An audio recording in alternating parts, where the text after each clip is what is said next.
If your e-bike motor doesn't work, please check with the following steps. First of all, you need to confirm few things, like if the wire of the motor match correctly and if the waterproof connector is plugged in tightly. But if you are using the ordinary SM connector, then to check the line sequence, you can click the videos in the upper right corner to see how to do it.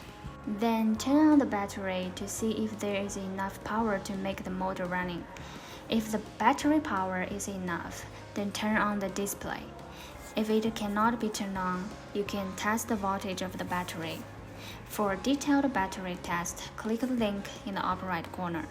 Thirdly, if the battery has no problem, you can check the motor from the 4 aspects. First, to check if there any obvious resistance when motor is running. If there isn't, that means there are some problems with the nylon wheel and magnetic steel. Then testing the power assist to see if the motor can work.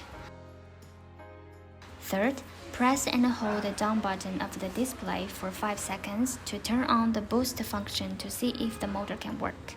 Lastly, press the throttle to check if the motor can work.